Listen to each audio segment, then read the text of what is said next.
Okay, I wanted to do a video game review. I don't know what I'm gonna call it. Maybe I'll call it like Old Man Plays CK3 review 3 years after release. I don't know, something like that. But this is CK3, so I refused to buy this game when it first came out. I didn't have really high hopes for it, given Paradox's, some of the decisions Paradox made with, with other games.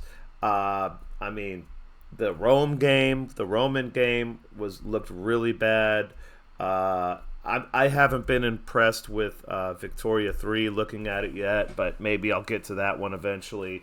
But when CK3 first came out, now I played CK2 almost 10, probably over 10 years ago. I'm so old, I bought Europa Universalis 1 on CD-ROM and played it on my little computer in the barracks in Germany. We played Warcraft. We had LAN parties, Warcraft, and we played not EU4. I played that alone. No one else wanted to play it. But that's how old I am. And I would say, first off, for parents that, are concerned about, their kids playing too much video games, you can play too much of any video game, including this one. Absolutely. It becomes a waste of time at some point. If you're playing for 8 hours straight, it becomes a waste of time.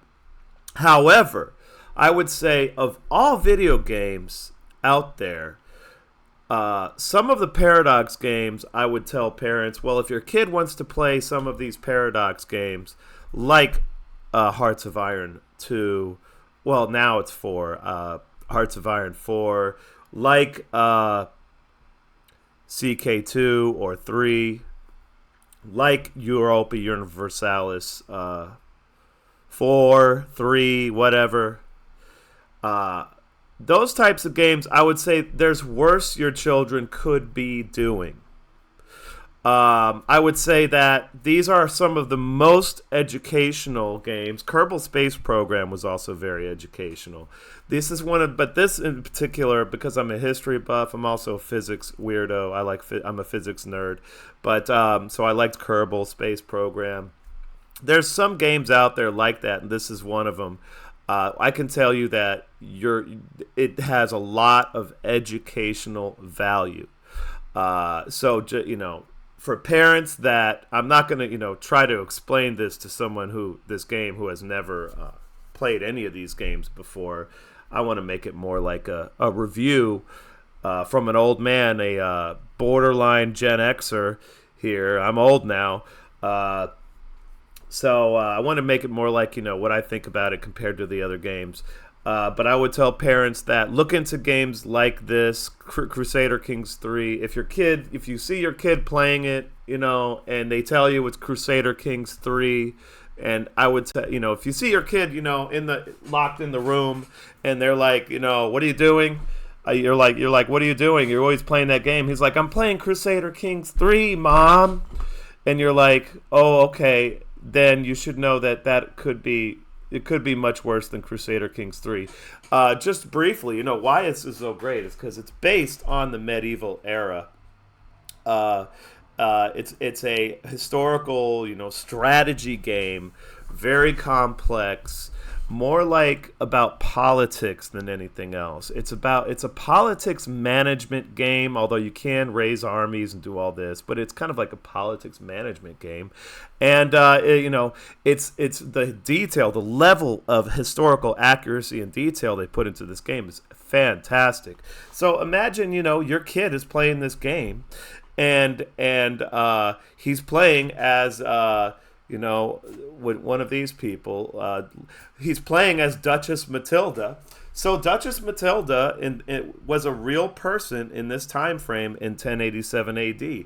Now, I would say if your kid is playing as Duchess Matilda and then he goes on Wikipedia because he's interested in the person that was Duchess Matilda, and he goes on Wikipedia and starts actually reading about Duchess Matilda, then I could say there's no harm in that. As a matter of fact, it's a very valuable thing, and just what makes this game, I would imagine, I would recommend as one that you know kids might kids that are interested in it. I wouldn't necessarily discourage it completely. Obviously, you don't want them to sit around and play the game for 8 hours. No one wants that. So that goes without saying. Now, from the perspective of someone who played this game, is veteran, a grizzled veteran. Not good. I'm not good at these games. I'm terrible. I don't play these games really to min max, especially with CK3. It's a lot of RP and just very fun situations that come up. It's a game for fun. It's not for me so much about min-maxing and beating the game and having the biggest dynasty.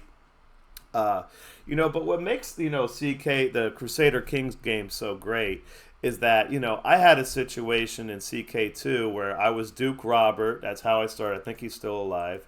Yeah, I was Duke Robert, which in this game I guess he wears a mask or something. Maybe he's disfigured. I don't know what's going on. He's got lover's pox. That's not good.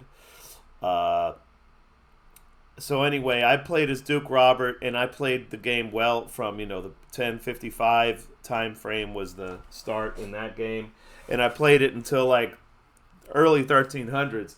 And at the end of the game, at that point, in the late 1200s, I had his great-great-granddaughter, who is now the Duchess of Sicily, and she was a beast. She had better stats than this, although he has a lot of prowess. She was up there in prowess. I had a bunch of artifacts that I had passed down, and so it was great because a crusade was called. And I was ready. I had everything ready. I had a ton of money saved up. And I just hired like a holy order and another company of mercenaries and got a bunch of boats together, raised all of my levies that I could raise, everything. I had a couple standing army units. And I just took some boats and went down during the crusade and went down here. And just, it was total chaos. You had 30,000 stacks, 40,000 stacks everywhere. I'd say 30,000. You had some massive stacks running around. I had like a 15 to 20,000 stack. And what was so awesome is in that game, she was an absolute beast. And she got into a duel with some Islamic general right here. This is a female Christian duchess. And she bashes his head in with a mace and ends it. I don't know if she killed him, but she fucked him up and won the duel and became the Crusader Queen. And I got awarded, fucking Jerusalem or something. Excuse me. Sorry to take Jerusalem's name in vain or say profanity next to that. It's nothing. I have no problem with Jerusalem. I'd love to go there someday. Yeah, it was a fantastic game. And that's the kind of way that the game can play out, which makes it great. And so far in my game, I really suck at this game. And I sucked. I got okay at CK2. I never learned all the gaming mechanics. I kind of get more into the role play of it. But I'm doing all right. I got this guy who... So... In CK2 and EU4, I always wanted to play Aragon. And in CK2, I always start with either Barcelona or Bavaria.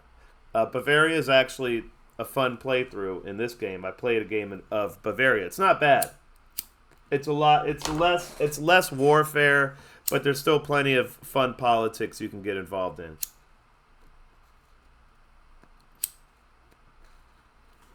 Well, I did less warfare as Bavaria so far. But so far here, this guy has been more aggressive, and I took over this land. He started out at the age of like 22, 23, maybe 24, and now he's 43, so it's been like 20 years. Yeah, so the game starts at 10, 65, I think. So it's 1087 now. So it's been 23 years. I just married my daughter off to. This is one of my. This is like actually one of my favorite things I've ever done in a Crusader Kings game. I married my daughter off to the Emir Ibn Vaya of this place. So he's a powerful Emir of a Taifa. And I married her off to him. Now I got an alliance with him, so that's fucking fantastic. That puts Castile in check. And now I can go after Majorca because for some reason in these games, I always want to take over Majorca. It's just cool to have islands. I think Ibiza, modern day Ibiza is over here. So anyway, that's cool. I want to go after them. I got a claim fabricated on this one. I'm also at the same time, basically how I'm playing it is if it's not my domain, they can keep their alternative religion.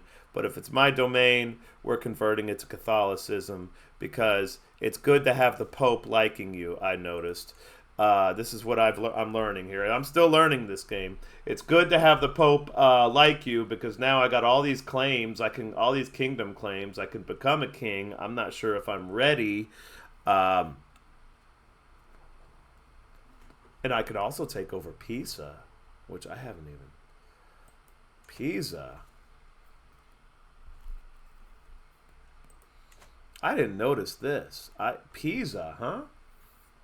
The Pope is saying he wouldn't mind if I took over Pisa. Let's go look at this. Pisa, where is Pisa? It's inland, right? Oh, it's on the coast too.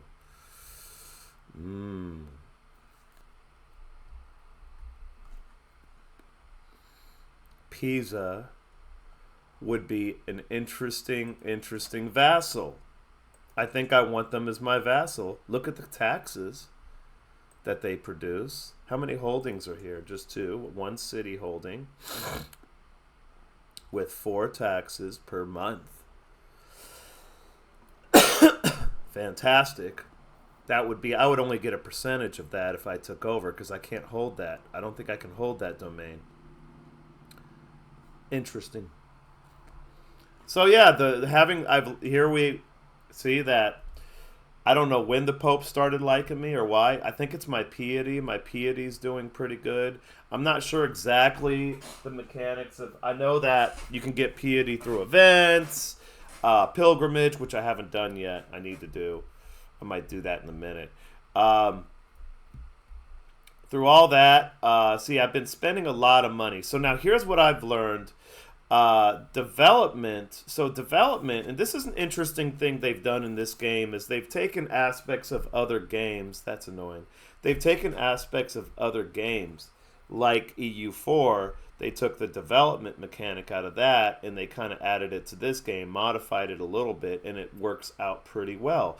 And I've learned now that development is actually better for your steward. So you got your steward here. The first compunction is to raise taxes, and there's nothing wrong with using your steward to help collect taxes. Smoking a cigar, so don't mind the pauses. But it's more effective, especially early on in the game, to just go for raising development. And if I had started that way, Barcelona right now would probably be at 20 development, I'm guessing. It also helps you build buildings faster. Now, buildings are expensive, but they can be very rewarding, especially if you build in places where you use the increased development. So that's a major economic mechanic that I just really learned, I'll be honest. In Warfare is a little different from CK2, but it's not too bad to get into. So if you're a CK2 person, Warfare is actually not too bad. The main thing I noticed, and I pretty much noticed this right away, is when you start a war, you want to create a rally point close enough to where you're going to attack so you don't have to move your troops across your whole country. You want to rally. Like if I were to attack, which I want to eventually, if I want to attack Aragon here, okay, because now I'm friends with the fucking emir of this taifa. So if I attack Aragon, I want to create a rally point, maybe somewhere where there's good supply. I don't think in the mountains. This is a mountains province, right? Yeah, here it might be a little dicey because it's mountains. You don't want to rally in places where you can have attrition. But here, so if I want to attack Aragon, most likely I would rally here. That way, when I raise all my armies with this button, you declare war. Then you put raise all armies. I think this just raises your men at arms. But raise all armies, and then you go from here. You let them. It doesn't take long, maybe a few days, a week, I don't know. And they raise. I don't know what that depends on. And then you go. Actually, right here is where I would raise them. And then I would go into Aragon and wipe the floor with them. Now, what happened earlier, and obviously I saved it and restarted it, all right, because I'm still learning. What happened earlier is I went into a war with Aragon, and it was too much chaos. You had Aquitaine coming down. No, you had like 3 different countries fighting here, and they became hostile to me for some reason, even though I don't know how that happened. And then I was in a siege. I said, you know what? I'm going to try and avoid these hostile armies. I don't know why they were hostile, but I just stayed away from them, and they were busy doing other things. And I went straight to the city here. I started sieging. Well, apparently, I'm not sure why this is. I mean, I think it's an okay mechanic. It seems to make sense. The Aragon came with a 900-man army, and they kept attacking me while I was sieging, and I guess because I was sieging, I took a lot of losses. It was kind of bad. I mean, I had a good commander and everything, so I don't know what I was missing there. But this little 900-man army kept attacking. He would lose the first couple times, but he would reform out here and I guess get more conscripts or something, and then go back in and attack me again. And he caused a lot, and I wasn't getting any reinforcements, so he defeated my 2,000 person army with like a 900 person army. So that was just embarrassing. So I just did a restart on that. The only mods I have on this are like community flavor pack and one other mod. I wanted to do Elder Kings, but it's not updated. So that's another thing that's annoying if you like those kinds of mods, is the modders can't keep up with all the updates that the team does, which is a good thing and a bad thing. It's good that they're updating a lot.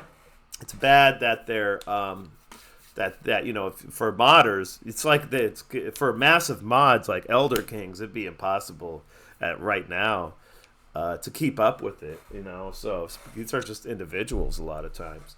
So this is an issue. So I have my Maginelles not raised, and you don't want that. So I'm gonna raise them. I'm gonna put them in the my new holding I got. I got this from a guy. If I didn't mention it, I basically singled him out because he was a Muslim ruler. And I don't have a problem with Muslim rulers. I'm trying to make this like an inclusive, inclusive and diverse woke country, just to see how that works. I got a Jewish county up here, and I don't want to change their religion at all. I want to keep them here because I don't want to be called an anti-Semite.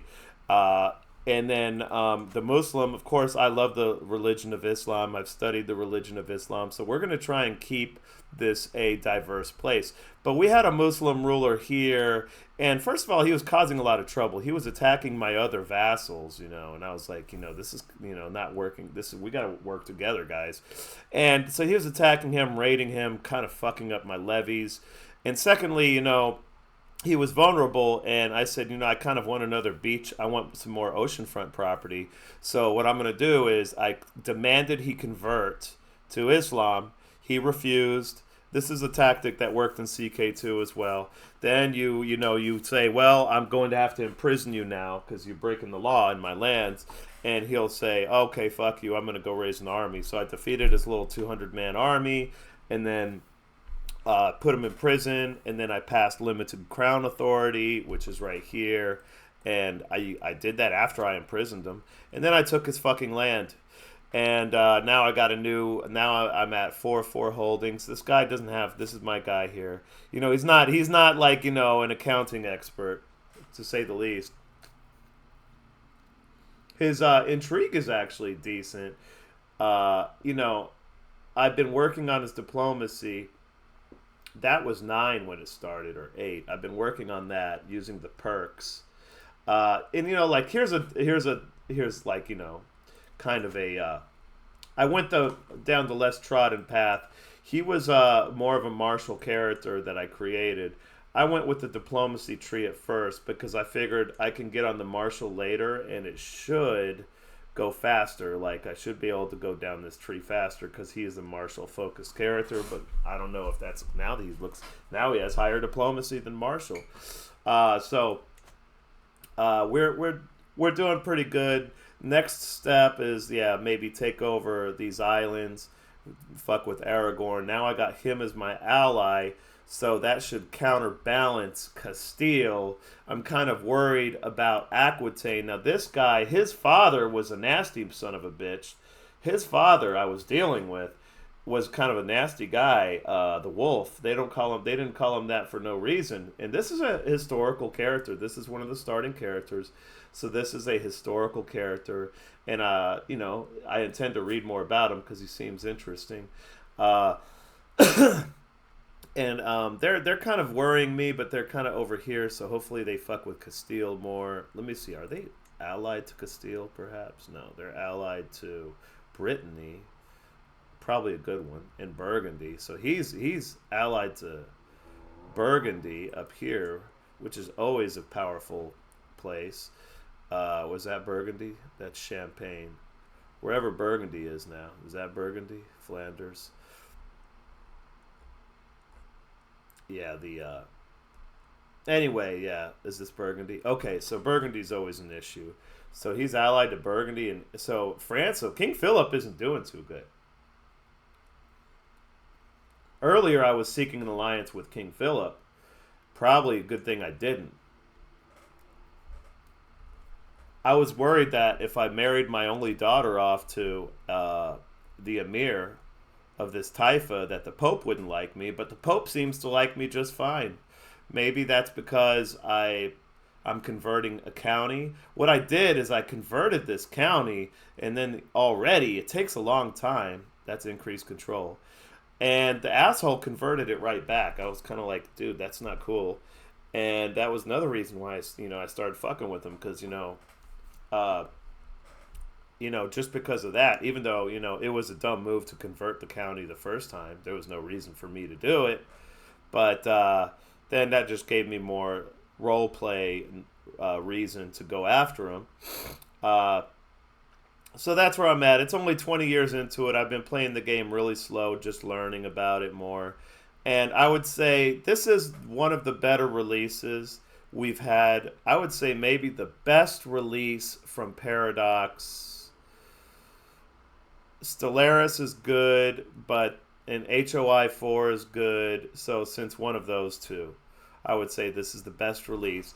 It seems like maybe some people from the old team are taking part, and they're really keeping the spirit of what Crusader Kings 2 was alive, and they're integrating a lot of features from different games, including the previous CK2 game, and they're putting it together very nice. The interface is very nice.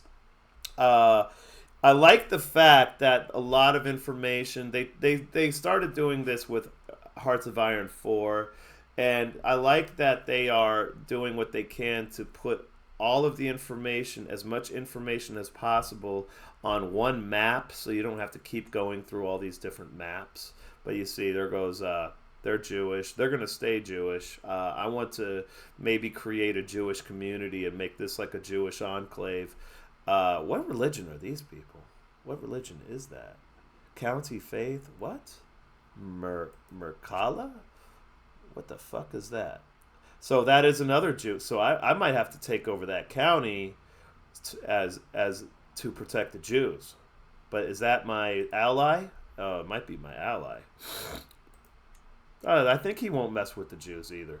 Because this is true. So this is great because when people think of the Reconquista, which this is really wouldn't be considered, this would be loosely considered this time part of the Reconquista. They think of a war kind of like the Crusades, but in Spain that was purely religious or mostly religious in nature. But that's not really what happened.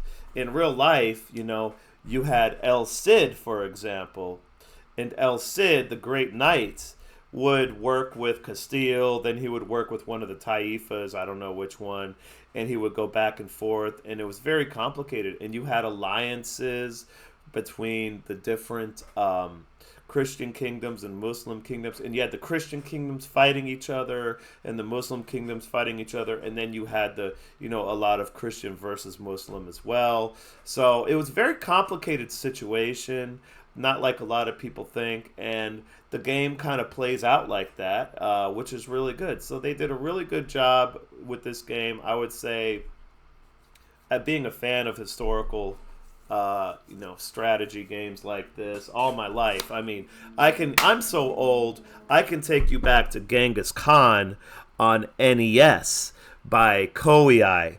Okay, that's what we're talking. We're talking a veteran. And they're good games to play. I mean, I was always, those kind of games are what got me interested, besides my dad being kind of a historian himself, among other things. There was games like that got me actually kind of excited about history, and Genghis Khan, the game, led to me studying Genghis Khan off and on for a good portion of my life. Not really deeply. I'm not a serious historian, but I've read a lot about him and about the Mongol Empire and about that time period and about the, the Japanese shogunates and all that came, not all of that, but it encouraged, those kind of games encouraged me to get into history, and I think that's been a positive contribution to my life. And it's helped me actually, do decent sometimes at stock trading or, anticipating certain events and capitalizing on them in life. So so these kinds of games are pretty good. I would recommend the parents, if they're playing these games, obviously, only 2 hours a day or 1 hour a day or whatever the case may be, that's fine. But there's much worse games they can be playing. Most games out there are mindless, and you don't learn anything from them. There's some games which are like the military simulators where you learn about military stuff a little bit, but not military history so much.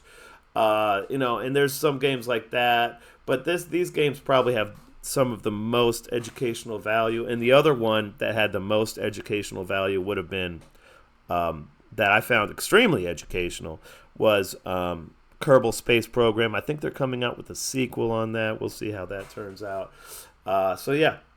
I think that would be all. This game, pretty much 4 out of 5 I'd give it so far. This is 3 years later that I'm playing this game. Like I said, I wouldn't buy it at first. They're too expensive at first. The games are not polished at first. There's always issues at first. And I usually wait on this game and other games like Stellaris. I usually wait a year or two before I buy them, wait for a sale on Steam, because these games can become expensive. Once you're talking about all of the DLCs, you buy the game, and they have this business model that they've developed over the years at Paradox, which is kind of annoying, where they, constantly they leave out features on purpose and then add a DLC later. And a lot of times sometimes the DLCs are actually good. A lot of times they're kind of meh. They're like $20. They used to be like $9. Now they're all like $20. It's crazy. $29. I mean, 29. I think one of them, Tours and Tournaments, $29. Are we serious for a DLC?